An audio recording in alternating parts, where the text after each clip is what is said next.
ஆ, என்ன சித்து பலத்த சிந்தனையில இருக்கிற மாதிரி இருக்கு.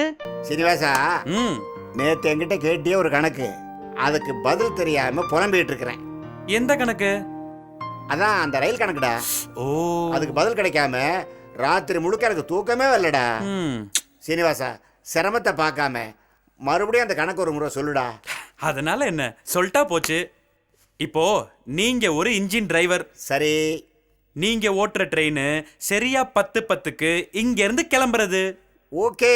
அந்த ட்ரெயின் அடுத்த ஸ்டேஷன் போறப்போ 4 பேர் இறங்குறா, 5 பேர் ஏறுறா. ஓகே, அதுக்கு அடுத்தபடியா அந்த ட்ரெயின்ல மொத்தம் 8 கம்பார்ட்மெண்ட். ஒவ்வொரு கம்பார்ட்மெண்ட்லயும் 12 ஜன்னல் இருக்கு. இரு குறிச்சுக்கிறேன். ம். ம்.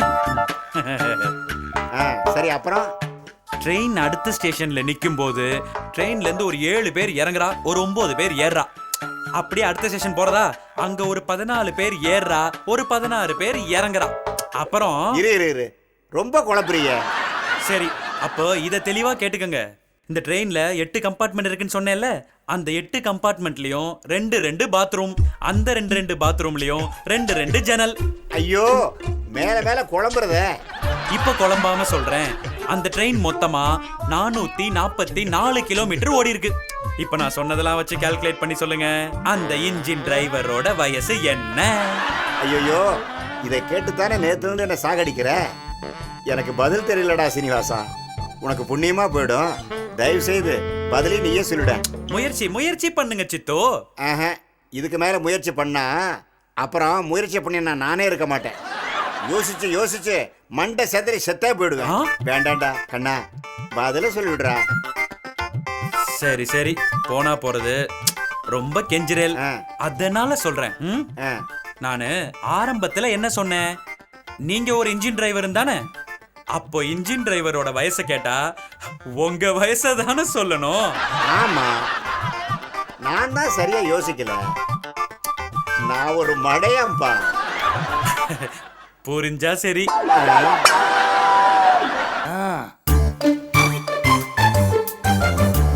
மாப்ள, ஆனாலும் செல்லம்மா நம்மள ரொம்ப தான் கண்ட்ரோல் பண்ணி வச்சிருக்கா மாப்ள. எங்க நம்ம ஆபீஸ்க்குள்ள நுழைஞ்சிருவோம்ட்டு குட்டி பாரதி விட்டு வாட்ச் பண்ணி வச்சிருக்கா பாருங்க. அவனும் நாகப்பாம்பு மாதிரி தலையை நீட்டி பார்த்துக்கிட்டே இருக்கிறான். ஆமா மாமா, நாமளும் தான் வெரைட்டியா எக்கச்சக்க பிசினஸ் பண்ணோம். அதுல ஜெயிச்சோமா தோத்தோமான்றது வேற விஷயம். ஆனா இப்படியா பந்தா பண்ணோம் மாப்ள. நம்ம இதே ரேஞ்சில் போனோம்னா நோ வேற ஆயிருவோம். நாம எவ்வரி வேற இருக்கோம். என்ன சான்ஸ் கிடைச்சதுன்னு சைக்கிள் கேப்ல உங்க பொண்ணு மாதிரி நீங்களும் இங்கிலீஷ்ல பேசுறீங்களா? என்ன பெரிய கான்வென்ட்ல படிச்ச ஃபேமிலியா நீங்க? ஏற்கனவே ஆத்திரத்துல இருக்கிற கை கால் எடுத்துருவான், ஜாக்கிரதை. மாப்பிள்ள, இது இப்படியே விட்டோம்னா பெத்தா பொண்ணும் கட்டுறம் புருஷனும் தேவையில்லாதவங்க ஆயிருவோம் அப்படின்னு சொல்ல வந்தேன். அப்படின்னா ஓகே, நான் ஒரு முடிவு எடுத்துட்டேன் மாமா. பயங்கரமான முடிவு. ஐயோ, என்ன மாப்பிள்ள, உத்தர தொங்க போறீங்களா இல்ல கத்தியில குத்திட்டு விஷத்தை குடிச்சிட்டு தண்டவாளம் தலை வச்சு படுக்க போறீங்களா? எதுக்கு மாமா கத்தி வேஷம் தண்டவாளனா? இல்ல, ஒண்ணு மிஸ் ஆனாலும் ஒண்ணு பாத்துக்குமல்ல. என்கிட்டயே கிண்டலா மாமா? வீரம் மாமா, நான் வீரன். அந்த மாதிரி கோழத்தனமாலாம் சாக மாட்டேன். சாட்சிக்காரன் காலில் விழுறத விட சண்டைக்காரன் காலில் விழுறது மேல் இல்லையா? என்ன கொடுமடா இது! இன்னும் எத்தனை நாளைக்கு தான் இதே பழமொழியை சொல்லுவீங்க? சரி, தரையில் படுப்பதை விட தலகாணி வைத்து படுப்பது மேல் இல்லையா? இல்லையா? இதற்கு அதுவே மேல். அப்போ புலம்பாம சும்மா உட்காருங்க மாமா. நான் செல்லம்மா கிட்ட போய் நைஸா பேசி சரண்டர் ஆகி என்னையும் பிசினஸ்ல சேர்த்துக்கோன்னு கேட்க போறேன். பிரிச்சிட்டீங்களே மாப்பிள்ள.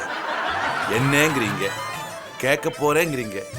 ஏன் எங்களேன்னு சொல்லக்கூடாதா? கூடாது. கேட்க போறோம் சொல்லக்கூடாதா? கூடாது. மாப்பிள்ள, நான் உங்க உறவு இல்லையா? இல்ல. உயிர் இல்லையா? இல்ல. நான் உங்க நிழல் இல்லையா? இல்ல. நான் உங்க நிஜம் இல்லையா? இல்ல. மாப்பிள்ள, செல்லம்மா தான் உங்களை வாரத்துக்கு ஒரு தடவை தான் வீட்டுக்கு வரணும்னு சொல்லியிருக்காங்க. நான் உங்களுக்காக ஏதாவது சப்போர்ட் பண்ண போய் ஏன் நிலைமை திண்டாட்டம் ஆயிடுச்சுன்னா? கவலைப்படாதீங்க மாப்பிள்ள. எப்படியாவது அவகிட்ட கெஞ்சி கூத்தாடி அவகிட்ட வேலைக்கு சேர்ந்து பியூன் மாதிரி வேலை பார்த்து படிப்படியா அவளை ஓரம் கட்டி அவ உட்கார்ந்த எம்டி சீட்ல நாம 2 பேர் உட்கார்றோம். 2 பேரும் ஒரே சீட்ல உட்கார முடியாது மாமா. ஆட, முதல்ல நான் உட்கார்றேன், நீங்க நில்லுங்க. அப்புறம் நீங்க நில்லுங்க, நான் உட்கார்றேன். அப்படியே அட்ஜஸ்ட் பண்ணிக்கலாம் மாப்ள. என்ன மாமனாரும் மருமகனும் ஏதோ கிரிமினல் யோசனை பண்ற மாதிரி இருக்கு. செல்ஸ், உங்ககிட்ட ஒரு முக்கியமான விஷயம் பேசணும் செல்ஸ். எஸ்.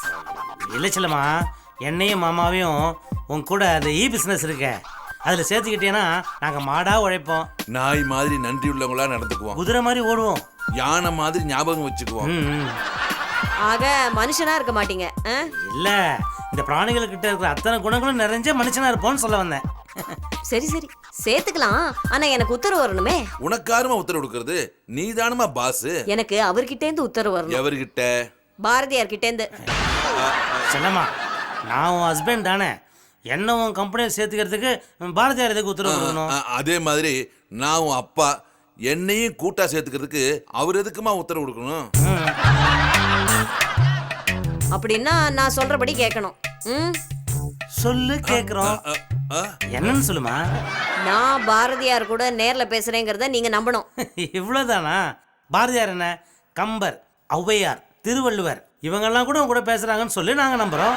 இவ்வளவு ஏமா நாம பேசுறத அங்க பார், ஒட்டக்கூத்தர் கூட ஒளிஞ்சிருந்து பார்த்துட்டு இருக்காரு. இங்க வருமா, இவ்வளவு வயசானதுக்கு அப்புறம் கூட வால்மீகி என்னத்தையோ உட்கார்ந்து எழுதிட்டு இருக்காரு. பாருமா பாருமா. இந்த கிண்டல் தான் வேண்டாங்கிறேன்.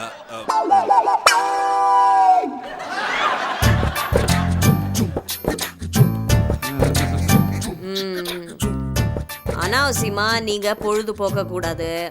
பசங்களுக்கு வீட்டு பாடம் சொல்லி கொடுக்கணும், வீட்டு வேலைகளை பொறுப்பா செய்யணும், முக்கியமா பொய் சொல்லக்கூடாது. இனிமே நாங்க பொய்யே சொல்ல மாட்டோம். ஆமா, எழுதியே காட்டிடுவோம். இல்ல வந்து பொய்யே சொல்ல மாட்டேன்னு சொல்றேன். சோ செல்லம்மா, இப்போ நாளைல இருந்து நாங்க 2 பேரும் டியூட்டில ஜாயின் பண்ணிடலாம் இல்லையா? இப்பதானே சரின்னு சொல்லியிருக்கீங்க. இனிமே கொஞ்ச நாள் நீங்க எப்படி நடந்துக்கிறீங்கன்னு பாப்பேன். அதுக்கப்புறம் பாரதியார் உத்தரவு கொடுக்கணும். இதுக்கப்புறமே ஏன் பாரதியார் இருக்கிற? பாரதியார்லாம் இந்த செல்லமாவே இல்ல, புரிஞ்சுக்கங்க. ஏகப்பட்ட கண்டிஷன் போடுறா மாப்பிள, அதுலயும் பொய் சொல்ல கூடாதுங்கிறான். பொய் சொல்லாம நம்மளால இருக்க முடியாது மாப்பிள. நம்மளால இல்ல.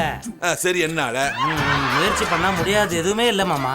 பாரதியாரே சொல்லியிருக்காரு, பொய் சொல்ல கூடாது பாப்பா. ஐயோ ஐயோ, அது பாப்பாக்கு சொன்னது மாப்பிள, பெரியவங்களுக்கு இல்ல. சரி சரி, மூச்சு விடாம கூட என்னால 3 நாள் இருக்க முடியும் மாப்பிள, ஆனா பொய் சொல்லாம 1 நாள் கூட இருக்க முடியாது மாப்பிள. கவலையே படாதீங்க மாமா, இனிமே பொய்யே சொல்ல மாட்டோம்னு செல்லம்மா கிட்ட ஒரு பொய்யை சொல்லிடுவோம். என்ன சொன்னீங்க? இன்னொரு வாட்டி சொல்லுங்க. இனிமே பொய்யே சொல்ல மாட்டோம்னு செல்லம்மா கிட்ட ஒரு பொய்யை சொல்லிடுவோம். இதுதான் மாப்பிள உங்ககிட்ட எனக்கு பிடிச்சது.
என்னங்க?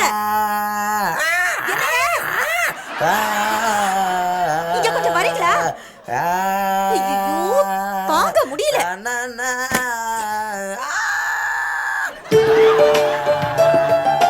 Good morning.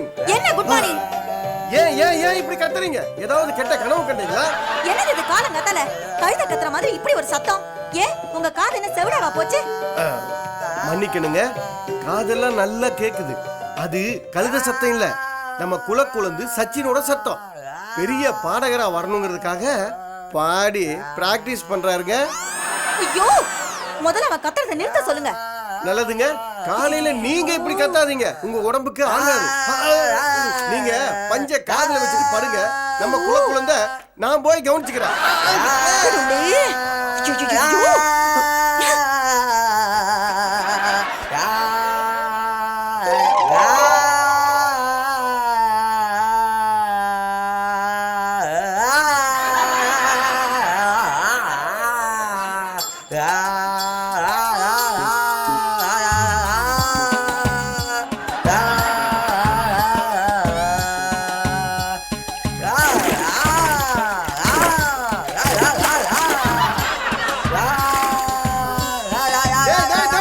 ஏன்டா இப்படி கத்துற?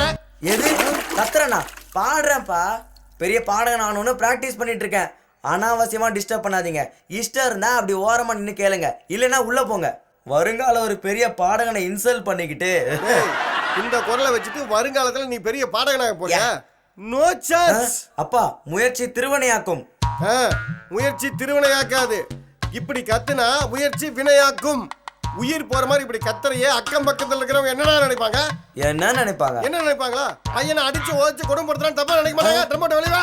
ட்ரம்ம விட்டு வெளியே வர்றதா? சங்கீதத்தை பத்தி உங்களுக்கு என்ன தெரியும்? டேய், சங்கீதத்தை பத்தி எனக்கு என்ன தெரியும்னு கேக்குறியா?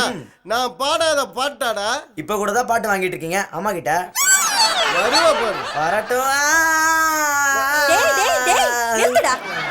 இந்த மாதிரி பாடி பாடி தான் நம்ம குடியிருந்த அத்தனை வீட்லயும் நம்மள நிரந்தரமா தங்க விடல. இங்க வந்து நீ திருந்த மாட்டியா? ஏமா, உங்களை யாருமா காலங்காத்தால எந்திரிச்சு வர சொன்னது? சச்ச ஒரு போலீஸ்க்கும் வக்கீலுக்கும் பையனா பிறந்துட்டு எவ்வளவு கஷ்டப்பட வேண்டியிருக்கு.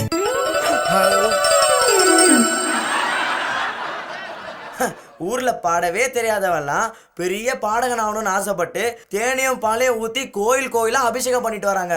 ஆனா எனக்கு சங்கீதம் அருவி மாதிரி கொட்டுது. அதை பாராட்ட தெரியாம இப்படி வந்து கத்துறீங்களே. சச்சின், 5 வயசுல உனக்கு பேச்சு வரல. நான் என்ன பண்ண தெரியுமா? இந்த தோல்ல தூக்கி போட்டு பேச்சு அம்மன் கோயிலுக்கு போய் வேண்டிக்கிட்டேன். அத மறந்துட்டியாடா? மருதமலை கோயில்ல அந்த முருகனை பாக்குறதுக்கு படிக்கட்டு படிக்கட்டா உப்ப தூவி கல்லுப்புடா கல்லுப்பு. என் 2 முழங்கால் வலிக்க அந்த முருகனை போய் பார்த்தேன். அத மறந்துட்டியாடா? பண்ணாரியம்மன் கோயிலுக்கு போய் தீச்சட்டி எடுத்தடா உனக்காக, நீ பேசணுங்கிறதுக்காக. ஜனகி, நீங்க மன்சூர் சாப்பிட்டீங்கல்ல, அங்க பிரதட்சணம் பண்ணீங்கல்ல, அத சொல்லுங்க. இன்னும் எத்தனை வருஷத்துக்கு தாங்க இதையே சொல்லிக்கிட்டு இருப்பீங்க? அப்படிப்பட்ட இந்த அப்பாவை பார்த்து இப்படி ஒரு கேள்வி கேக்குறடா சச்சின். ஷோ, நிறுத்துங்க. ஏன் என்னோட ஆம்பிஷனை புரிஞ்சுக்காம இப்படி டார்ச்சர் பண்றீங்க? ஒரு பெரிய பாடகனாயி பேரும் புகழும் வாங்கணும்னு துடிக்கிற ஒரு குயிலோட குரல் வளைய ஏன் இப்படி நெருக்கிறீங்க? டேய், காலங்கத்தால எந்திரிச்சு 4 பாடத்தை படிச்சா நாங்க சந்தோஷப்படுவோம். இப்படி காட்டு கத்தல் கத்துனா எப்படிடா சந்தோஷப்பட முடியும்? அம்மா, அப்பாதான் எனக்கு காலங்காத்தால 4 மணிக்கு எந்திரின்னு சொன்னாரு. எதுக்கு சொன்னார் அவரே கேளு. போட்டு கொடுத்துட்டான். போய் சொல்றாங்க. ஏண்டா உன்னை பாட்டு பாடுறதுக்கு எந்திரிக்க சொன்னேன். அதாவதுங்க, ஸ்டேடியத்துல இந்தியா இலங்கை மேட்ச் நடக்குது. எனக்கு இன்னைக்கு அங்கதான் டியூட்டி. கூட இவன் வந்தா அந்த மேட்சை கவனிச்சு பார்த்து ஒரு பெரிய கிரிக்கெட் பிளேயர் ஆகலாம் இல்லைங்களா? அந்த ஐடியால சொன்னேங்க. இதெல்லாம் உங்க வேலை தானா? ஏங்க, எந்திரிக்க சொன்னது நான் தான். ஆனா இப்படி கழுத மாதிரி கத்த சொல்லிங்க. நான்சென்ஸ். டேய், சீக்கிரம் வாடா, ஸ்டேடியத்துக்கு போவோம். அவனை சொன்னங்க. கிரிக்கெட் மேட்சை நான் டிவியில பாத்துக்கிறேன். நான் உங்க கூட எல்லாம் வரல. கிரிக்கெட் மேட்சை நான் டிவியில பாத்துக்கிறேன். நான் உங்க கூட எல்லாம் வரல. டேய், பாட்டு பாடுறவனுக்கு டிசம்பர் மாசம் மட்டும்தான் சீசன். கிரிக்கெட் விளையாடுறவனுக்கு வருஷம் பூரா சீசன். சின்ன வயசுல நான் விளையாடாத கிரிக்கெட்டா? நான் கிரிக்கெட் விளையாடுற அழக பார்த்தா போலீஸ்ல என்ன செலக்ட் பண்ணாங்க. என்னங்க சொல்லுங்க. ஆமாண்டா, 68 பால்ல 2 யார் ரன். சொன்னது? அது அந்த மேட்ச்ல. அப்புறம் என்ன அம்பையர் ஆகிட்டாங்கல்ல, நான் அப்ப அழகா ஸ்லிம்மா ட்ரிம்மா இருப்பேன். என்னங்க? சரி சரி, அதை விடுறா. அப்புறம் தாண்டா இப்படி ஆயிட்டேன். இத பாருடா, ஒரு அப்பா என்னால சாதிக்க முடியாத விஷயத்த என் பையன் நீ சாதிச்சாதாண்டா எனக்கு பெருமை. அப்பா, நான் சங்கீத மழையில குளிக்கலான்னு முடிவு பண்ணிட்டேன். என்ன தடுக்காதீங்க. டேய், கிரிக்கெட்டுங்கிறது பெரிய ஒரு சமுத்திரம்டா. அதுல நீ மூழ்கி எதிரிச்சா போதும், ஆனா மழை கொட்டும். இங்க பாரு, நீ ஒரே ஒரு மேட்ச்ல செஞ்சுரி அடிச்சா போதும். 4 மேட்ச்ல டக் அவுட் ஆனாலும் அதை பத்தி கவலையே இல்ல. விளம்பர படத்துல நடிச்சா போதும்டா. பல கம்பெனிகள் உனக்கு ஸ்பான்சர் பண்ணும், பிராண்ட் அம்பாசிடர் ஆக்கிரும். அதுக்கப்புறம் பாத்தீங்கன்னா பேப்பர்ல பேட்டி, டிவில பேட்டி. அந்த பெருமையெல்லாம் எனக்கு தேவையில்ல. வர சச்சின் போதும், உங்க ஆசையெல்லாம் அவன் மேல திணிக்காதீங்க. ஒழுங்கா அவன் படிச்சு ஒரு டிகிரி வாங்கட்டும்.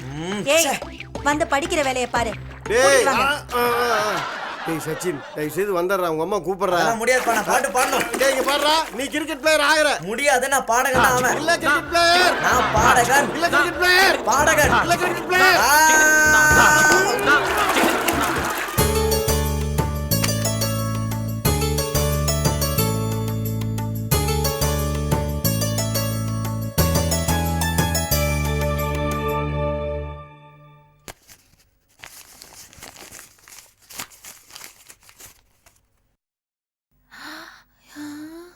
ஏய், என்னடி பண்ணிட்டு இருக்க? அம்மா, இன்ஜினியரிங் காலேஜ்ல சேரணும்ல, அதான் கோயம்புத்தூர் இன்ஜினியரிங் காலேஜ்ல சேர்றதா இல்ல திருச்சி இன்ஜினியரிங் காலேஜ்ல சேர்றதான்னு சாமி முன்னாடி சீட் எழுதி போட்டு பாத்துட்டு இருக்கேன். இன்னும் பிளஸ் டூவே முடிக்கல, அதுக்குள்ள இன்ஜினியரிங்கா? முதல்ல பிளஸ் டூல நல்ல மார்க் எடுக்கிற வழியை பாரு. Cricket player. பாடகன். Cricket player. பாடகன். Cricket player. பாடகன். என்ன இன்னும் 2 பேரும் சவுண்ட் குறைக்கலையா? கிரிக்கெட் பிளேயர் தான். நாளைக்கு காலையில அந்த ட்ரம் அங்க இருக்க கூடாது. அப்பா, உன்னதான் சொன்னாங்க. ஏன் ஜானகி என்னையா சொன்னீங்க? ஐயோ, நம்ம பையன் இறங்கி பாடிக்கிட்டு இருக்கானே, நான் அந்த ட்ராமா சொன்னேன். என்னடி? எத்தனை நாளா உனக்கு இப்படி ஒரு ஐடியா இருந்தது என்ன ட்ரம்னு சொல்றதுக்கு? ஏண்டா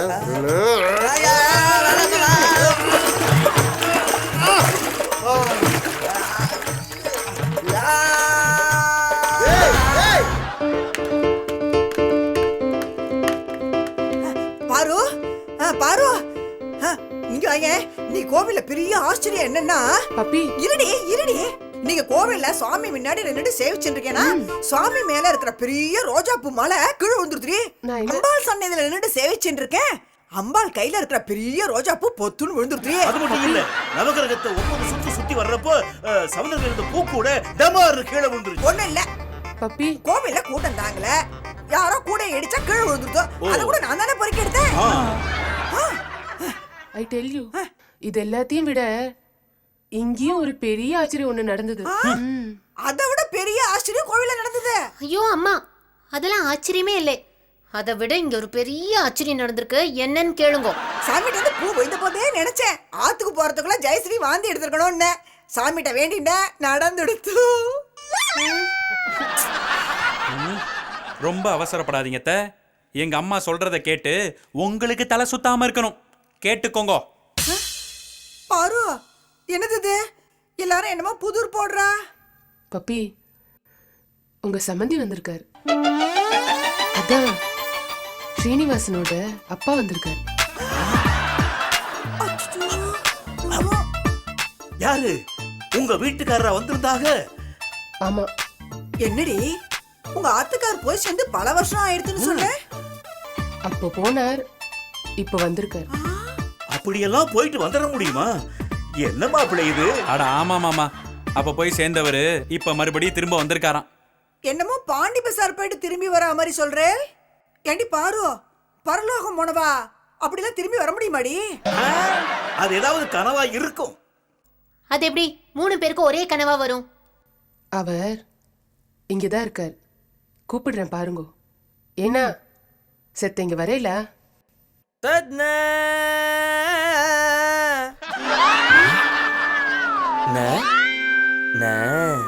பாரு, என்னமோ உங்க ஆத்துக்கார் வந்திருக்காருன்னு சொன்ன. நல்லா பாருடி, இவர் உங்க ஆம்பளையான இருக்க முடியாது. இவர் இல்லைன்னு நேக்கும் தெரியும். ஆனா இப்போ இவன் தான் அவரு. ஜங்லி, தப்பு தப்பு தப்பு. இவர் தான் அவர். நான் இப்ப எல்லாத்துக்கும் தெளிவா எக்ஸ்பிளைன் பண்றேன். இவன் தான் அப்பாடா. ஆமா அப்பா. இதுதான் கௌஷிக். அப்படி சொல்லுங்க மாப்பிள்ள. ஆனா இப்ப கௌஷிக் இல்ல. அம்மா அம்மா, நான் உனக்கு புரியுற மாதிரி சொல்றேன். இவரு கௌஷிக் தான், ஆனா உன்னோட சம்பந்தி. அதாவது வெளியில கௌஷிக், உள்ள உன் சம்பந்தி.